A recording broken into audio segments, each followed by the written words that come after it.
Matthew 20, Mark 10, Luke. Did I say Luke 19?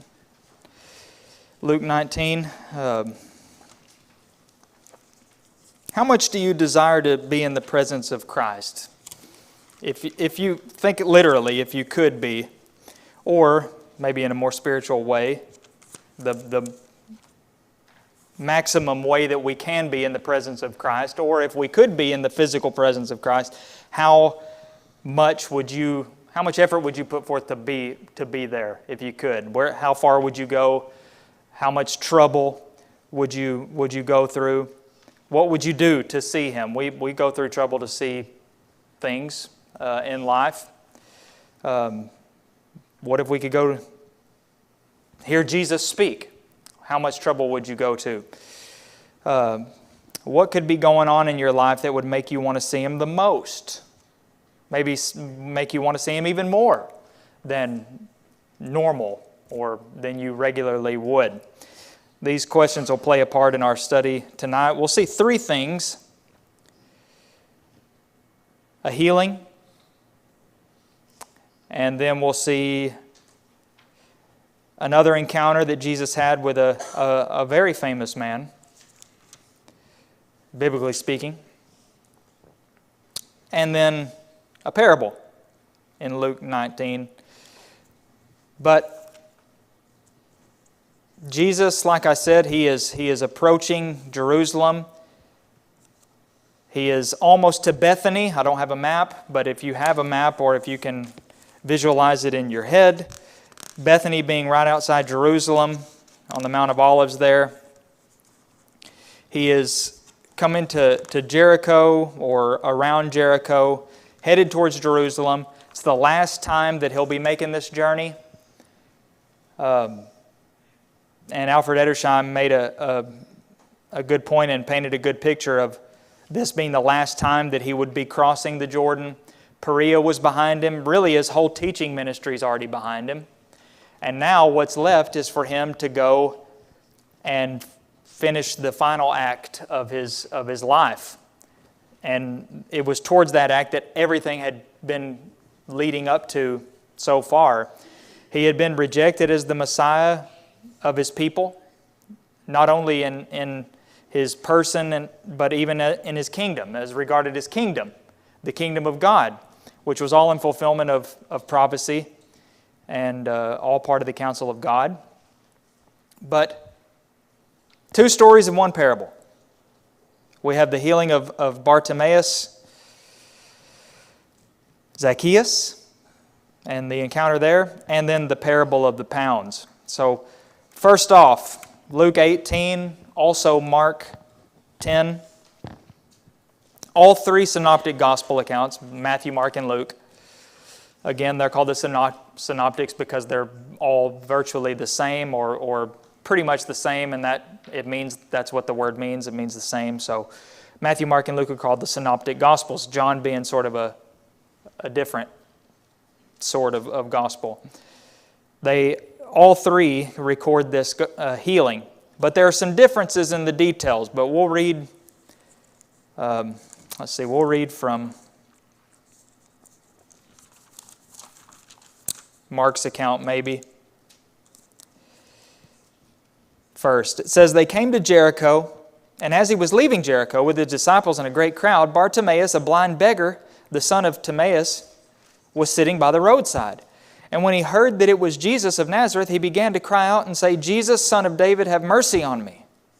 And many rebuked him, telling him to be silent. And he cried out all the more, Son of David, have mercy on me. And Jesus stopped and said, call him.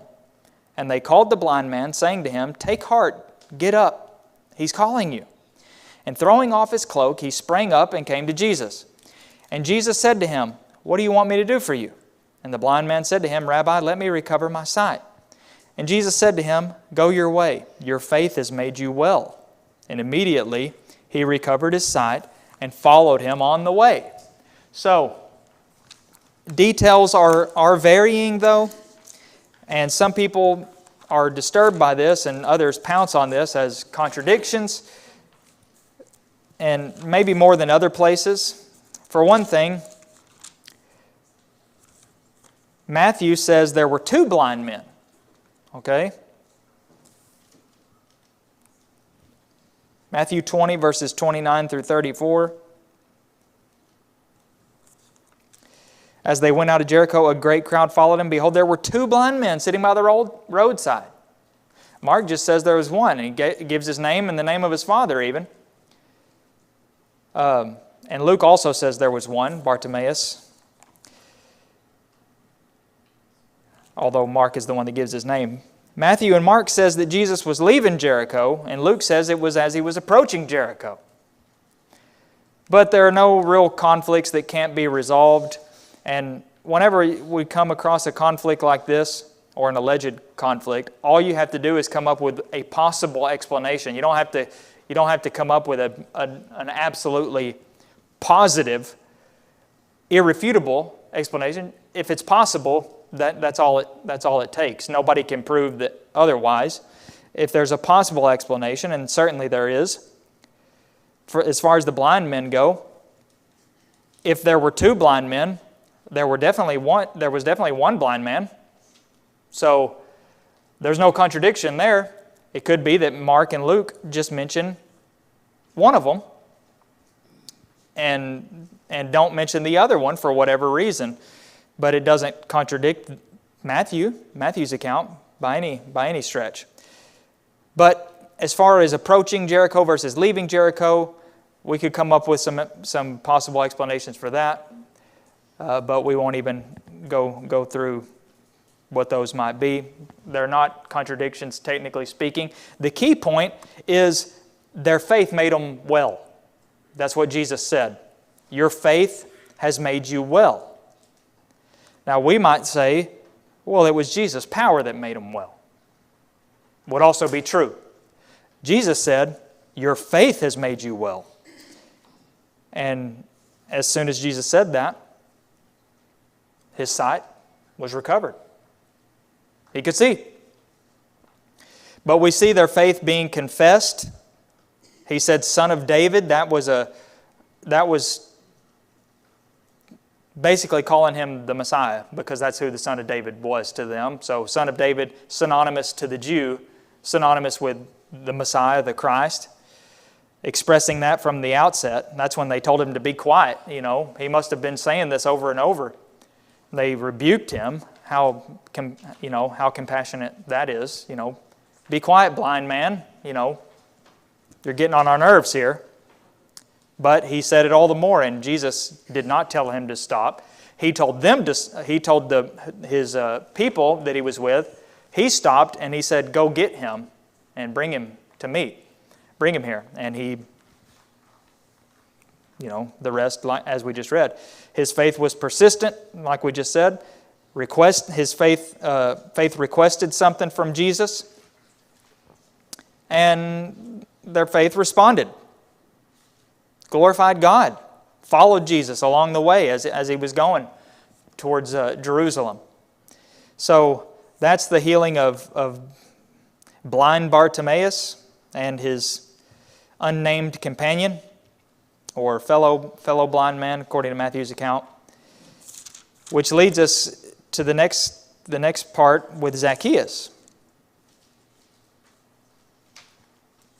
Mm-hmm. And with the blind man, most of the Jews at that time thought that when you had some sort of disability, it was because either you or your parents sinned. Mm-hmm. So other people looked down on them and probably didn't think they were quote-unquote worthy to go towards this man Jesus.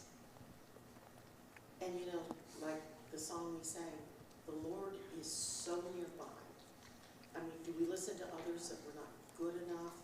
Do we listen to all the people who try to prevent us from getting closer to the Lord? I think that's what their faith did. They didn't care what other people thought. They didn't care. And what they asked for was mercy, not... Yeah.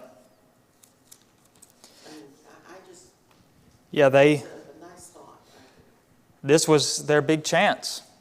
Jesus was as far as they were concerned, and, to a point they were right, I guess, Jesus was the only hope they had in this receiving mercy in the way they wanted it, which was to recover their sight. So now when they hear all this, commotion is because Jesus is coming through, nothing was going to stop him.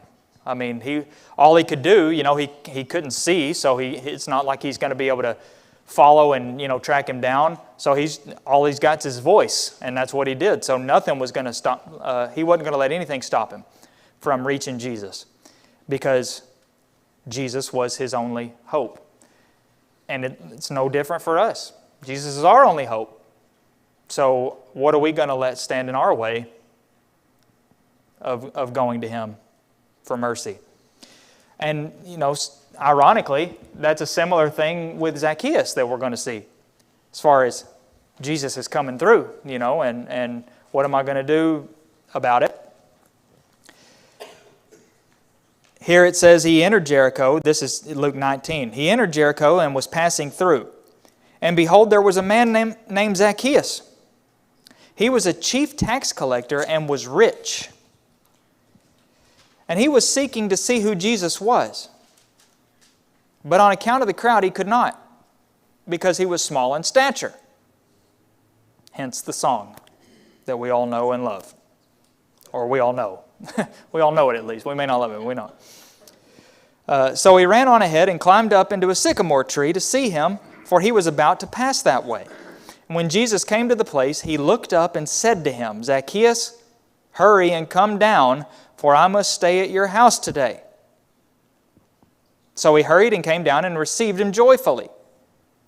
And when they saw it, they all grumbled. He has gone in to be the guest of a man who is a sinner. And Zacchaeus stood and said to the Lord, Behold, Lord, the half of my goods I give to the poor, and if I have defrauded anyone of anything, I restore it fourfold. And Jesus said to him, Today salvation has come to this house, since he also is a son of Abraham. For the Son of Man came to seek and to save the lost. So Luke is the only one who records this account. A lot of similarities, I guess, in principle to what we just read about Bartimaeus, that here Jesus is coming through. He wants to see Jesus.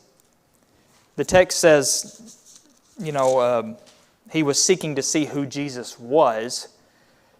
But it seems that he already knew a little bit about who Jesus was, and that's why he was so diligent about seeing him. But the language probably just means he wanted to, lay eyes on him, and because this might be a once in a lifetime chance.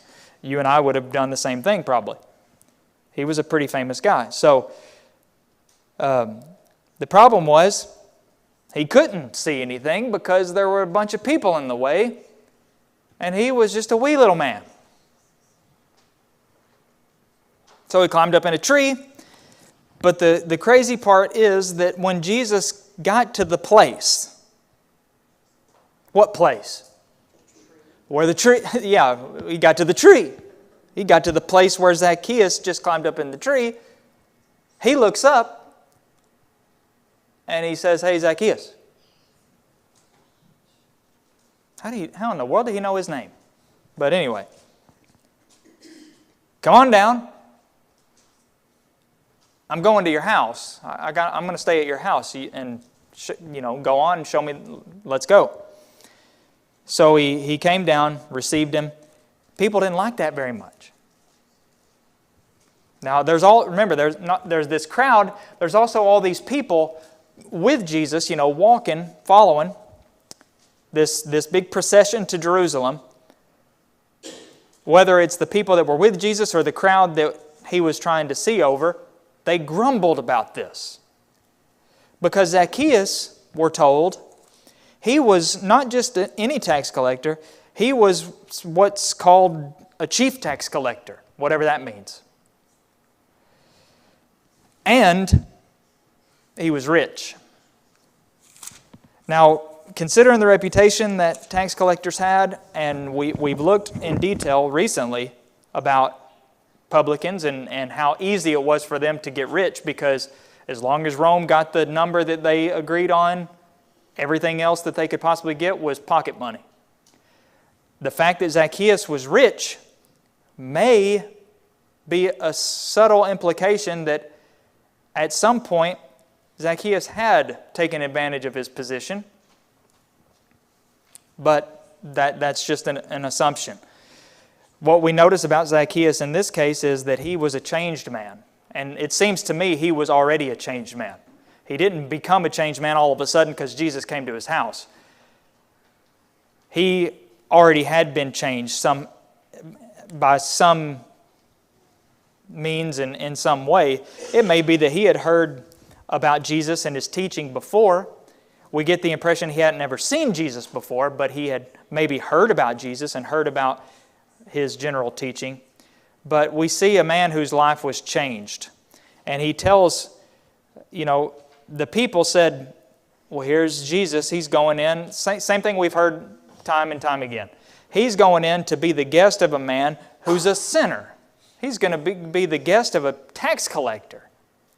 Of all these people who would gladly receive him into their houses, he's going to go to his house and stay with him? This is strange.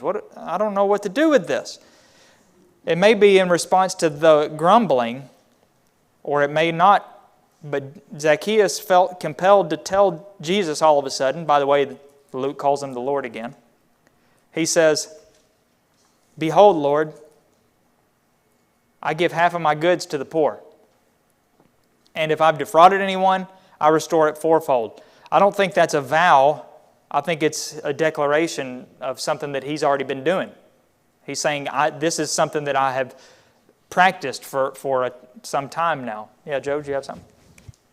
Well, in some of the letters and the epistles, it talks about not just that you know God, but that you are known by God. When he looked up and called him by name, sometimes I think we hide in crowds, or we just don't think the Lord sees everything that goes on. But if you're his child, he knows you by name. I mean, can you imagine being called by name from the Son of God? I mean, wow. Yeah. No wonder Zacchaeus said, "Whatever you want, Lord, tell me and I'll do it." Yeah. He obviously would have been moved by that. And we get the impression that his conscience had been stirred at some point in his life. And again, that's just maybe assuming that his wealth had come from dishonest means, because that's when you mix tax collector and rich, it's kind of hard to avoid that conclusion. But at some point in his life, he stopped doing that, or at least started doing something totally the opposite, and giving of his goods to the poor. And if he accidentally defrauds someone of anything, he says, "I restore it fourfold." He probably got that from Exodus 22, which was what was said for a thief to do. You restore fourfold. Exodus 22, verse 1. He says, that's what I do. If I have defrauded anyone of anything, I restore it fourfold. Mm-hmm. He obviously didn't feel guilty about anything. So he must have done it because he received him joyfully. I mean, this is somebody who is awestruck. It's like, wow. And if he had done anything that he was ashamed of, I think that would have been, when we stand out before God, anything we've got that's going to shame us, you're going to hit the ground.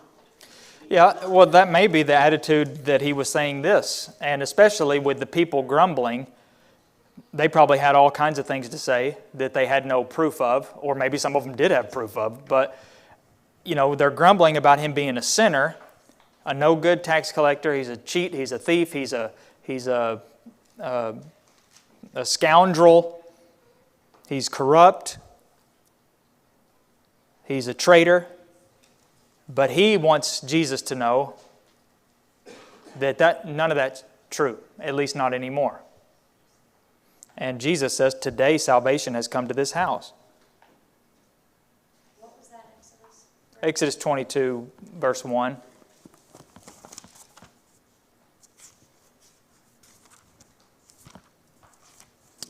I think so.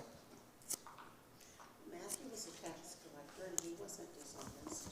So not all did. Well, we assume he wasn't. He could have been before. But, you know, we don't really have any way of knowing whether he was or was before Jesus came into his life. I think once they became a tax collector and they assumed the title of traitor because they were taking it from their brothers, then the rest of it was just thrown in Yeah. because. Yeah, usually. They're all in. But, you know, all stereotypes are based on a truth, a general truth, and most of the men would want that job because it's so easy to get rich corruptly, because the door was so open for that corruption to fill pockets, and that's why the people it was such a coveted gig to have.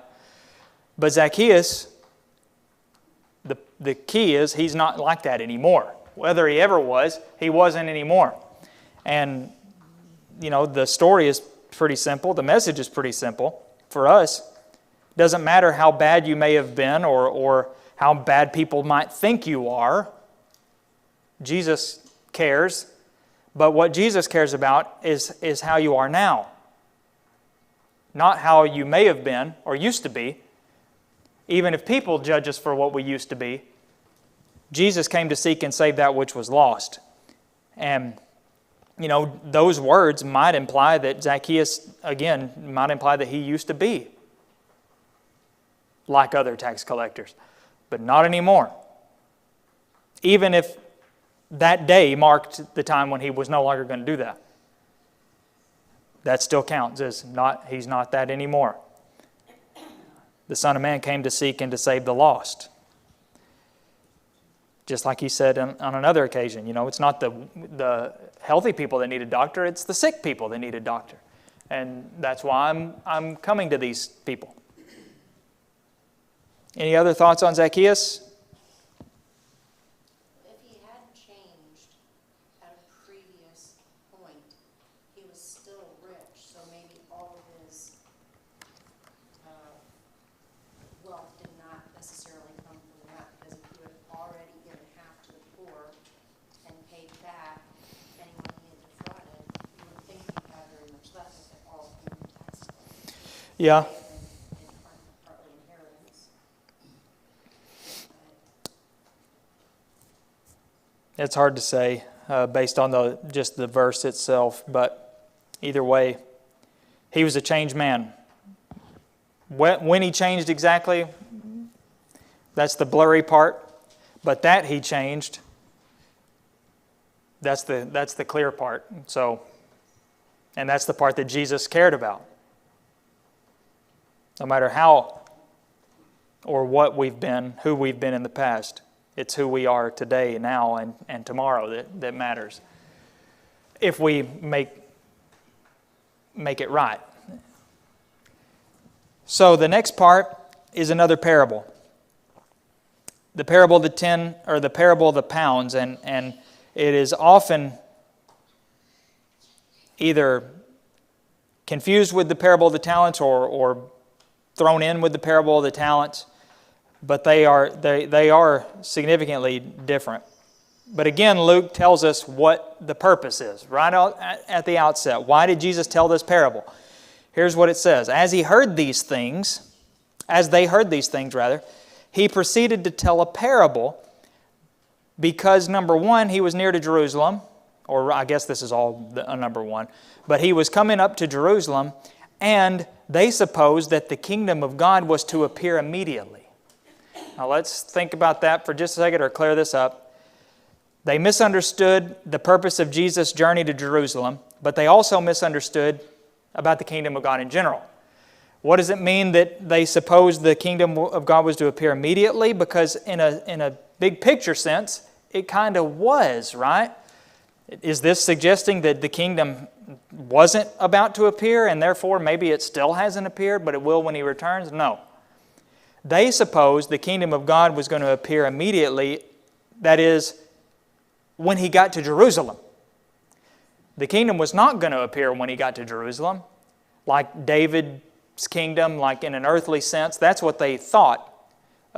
That's what they supposed was going to happen. This was a big deal. Jesus is headed to Jerusalem. All these people were with Him. He's about to enter in a fulfillment of prophecy. But He tells this parable to partly to correct that notion, is what Luke tells us. So He is going to tell this parable to show that it's not exactly the way that it was going to be. But here's what the parable is. We'll read the text here.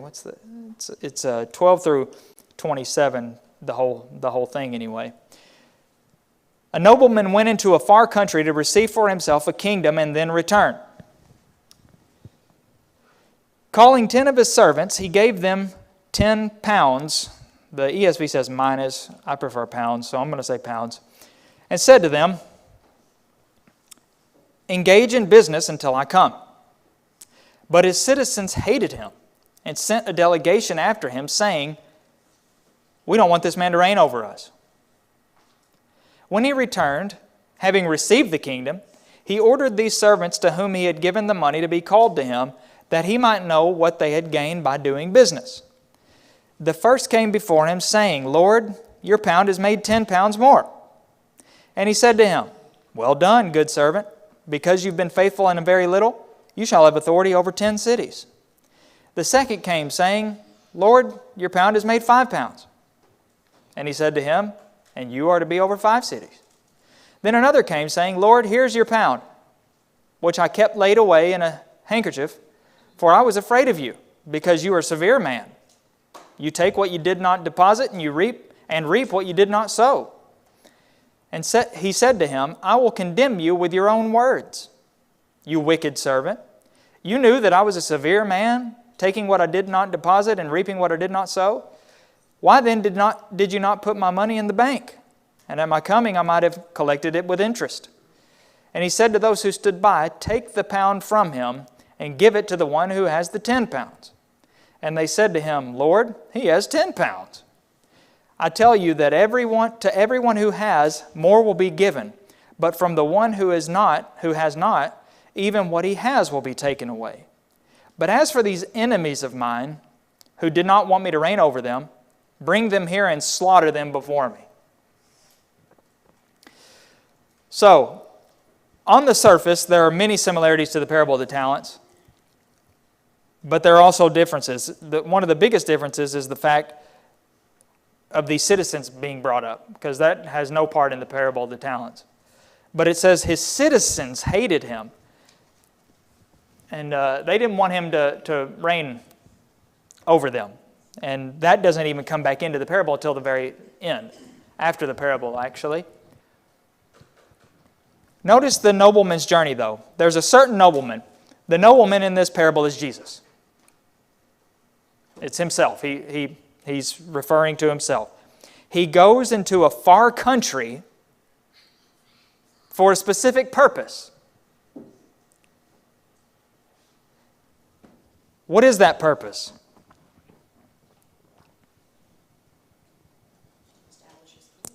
To receive a kingdom for himself and then return. That's significant, especially in light of what Luke says the purpose of the parable, or not the purpose necessarily, but what prompted him to tell the parable. A nobleman went into a far country to receive for himself a kingdom, and then he's going to return. Now, if it wasn't for verse 11, we might not press verse 12 too far because of the details of parables, but the fact that this is in a direct connection with the fact that they supposed the kingdom of God was going to appear immediately, we can't help but see that This nobleman was Jesus. He was going into a far country, which in hindsight we know was heaven. And then he's going to return.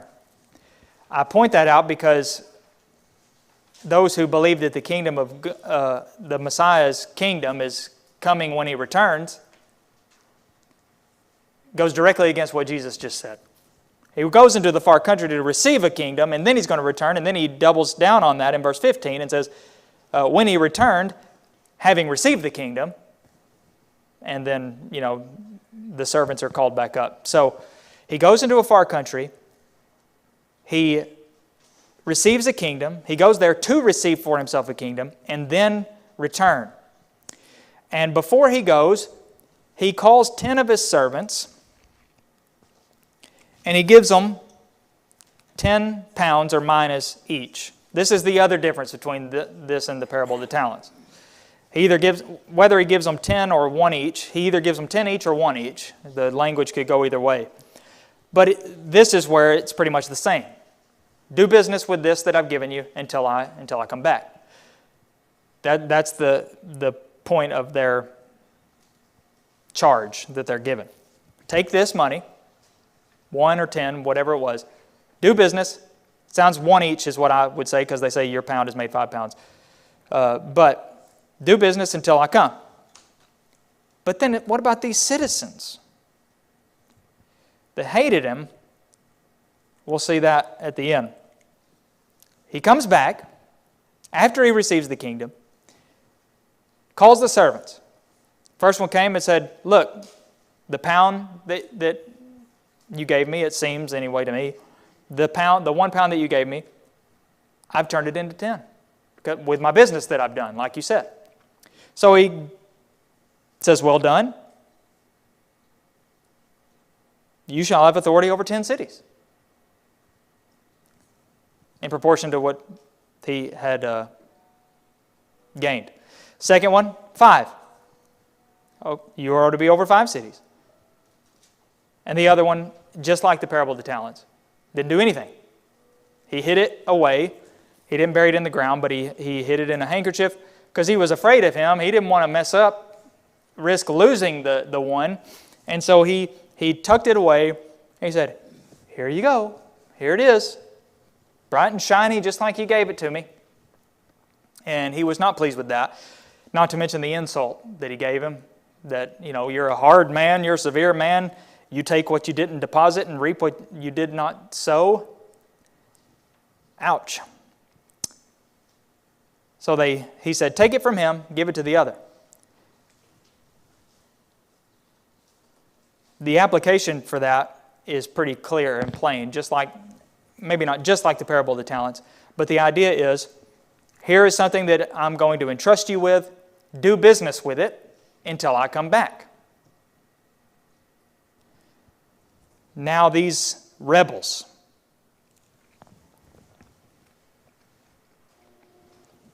what do you think that represents? Because this is the biggest differentiation from the parable of the talents. This element, this new element comes up. Who do you think that might represent?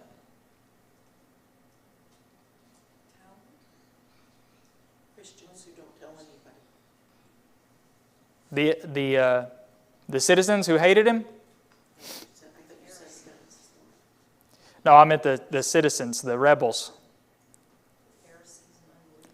Okay, the Pharisees, the Jews in general, the Jewish nation, who did not want him to reign. We don't want this man to reign over us. Who better does that characterize than the Jews? Here was their Messiah, the king they had waited for. They said, they hated him. We don't want him to reign over us. We don't want him to be our king. And that comes back and he says, as for these enemies of mine, who didn't want me to reign over them, I want you to bring them and slaughter them right before. I want to watch. That's pretty graphic language there. Slaughter them before me, in my presence. Slaughter them. Well, we can't help but see the Roman invasion of Jerusalem in that would happen 40 years later. But do business until I come. For us, first of all, we don't want to be the rebels. I think that goes without saying. Don't be like the rebels. We could have that same attitude without saying it out loud. You know, I don't want this man to reign over us. Am I doing what Jesus says? Because if I'm not, then I pretty much am in the same camp as they are. I don't want Him to reign over us, and here's how I can show you, because I don't do anything that He wants me to do. If I'm like that, then I'm no better than they are. Let alone the 1 pound or mina servant who didn't do anything except preserve what he had. He didn't do any business. But another thing about the parable of the pounds is it seems to me, because of the language of the parable, it's hard to overlook or discount the fact that the reward is in proportion to the service. That's the part that people find more controversial. It doesn't really make that much of a difference at the end of the day, but that is the other big difference between this and the parable of the talents. With the talents, they're all given different amounts, and they are rewarded for their service. In the parable of the talents, the 5-talent servant comes back with 10. That's double. That's 100% increase. The 2-talent servant comes back with 4. Double. That's 100%. And then the 1 talent comes back with 1, which is an increase of 0%. So the 2 that doubled theirs, that's the same amount of service. They both doubled theirs. He didn't expect the 1-talent or the 2-talent servant to yield, to come back with 10.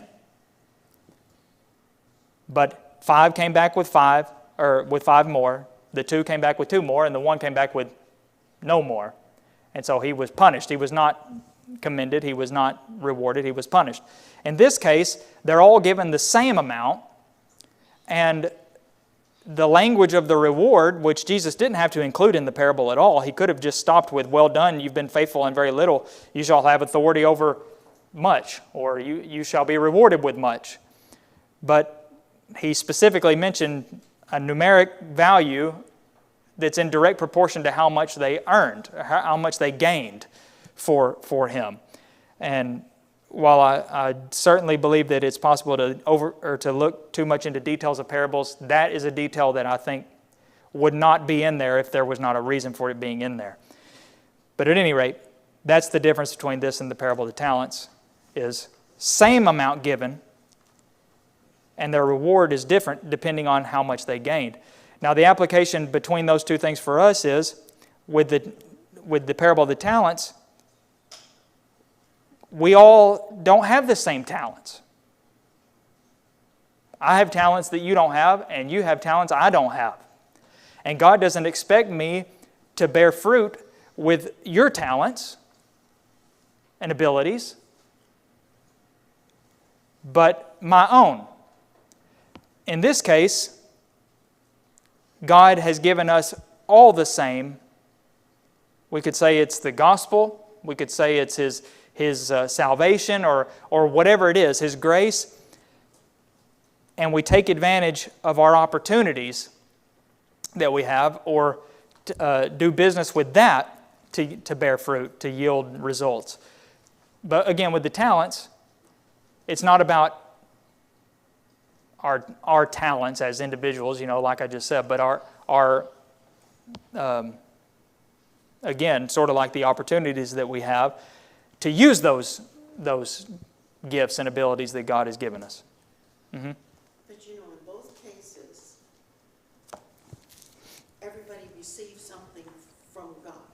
Mm-hmm. In other words, they didn't come with this. They weren't born with it. It wasn't by their own power. He gave it. And only in the last part, in comparison with what you were saying this morning, the ones who were wicked were the ones who go, "Oh, but he has more than I have." A comparison between, in other words, one got 10, worked it and got 10. One had 5, worked it and got 5. He didn't say, well, you didn't give me 10 like the other guy. You know what Yeah. I'm saying? Yeah, None well, of these guys, except the last one, complained about the talents given to anybody else. well, I don't think so. It doesn't read that way anyway. Well, it doesn't say he complained about it. It says they said to him. Other people, some other people that were around, they questioned that as being, unfair.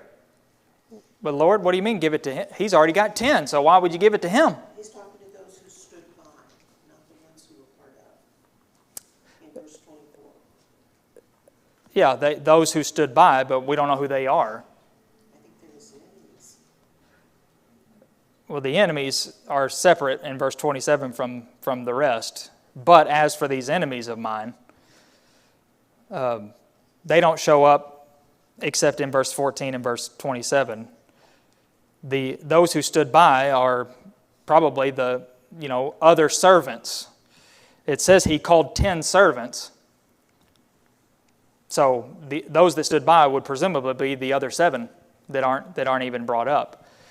But again, they all got the same from the Lord, but they yielded different results with what they had received. With the talents, they got different amounts and were expected to use what yield results in accordance with what they had been given. And those that did were rewarded. Those that didn't were not, were punished. In this case, their reward was in proportion to how much, which would be a key phrase, it seems to me, how much they yielded, just to distinguish from the parable. Whether that's an exact application for us or not, that is the distinction in the two parables. So, many of us might be like old Bartimaeus and seek Jesus when we're in trouble, when we're sick, when we're in distress of some kind. Fewer of us maybe are like Zacchaeus, seeking God when we're living in sin, if that's what he was doing. But we need to remember that Jesus will return, as he says in this parable, to judge. And at that time, it's going to be too late to seek him. So the question that we have to ask ourselves is, are we seeking Jesus while the time is available? The kingdom, unlike what they thought, was not about to immediately appear in the way they thought, especially.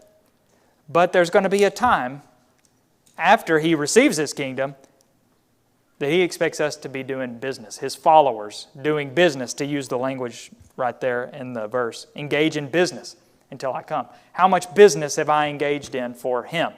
I may have engaged in a lot of business in my life, but how much of it was his business? Just like he said to his mother, according to the old King James anyway, I think it is, I must be about my Father's business. That's what we are to be about. So how much? We don't know how much time we have left, but however much we have left, we need to use it to bear fruit for him and engage in business for his kingdom, so that we will be on the good side of that parable with the commendation and the reward, regardless of what that reward will turn out to be. A reward is good enough. Heaven will be worth it all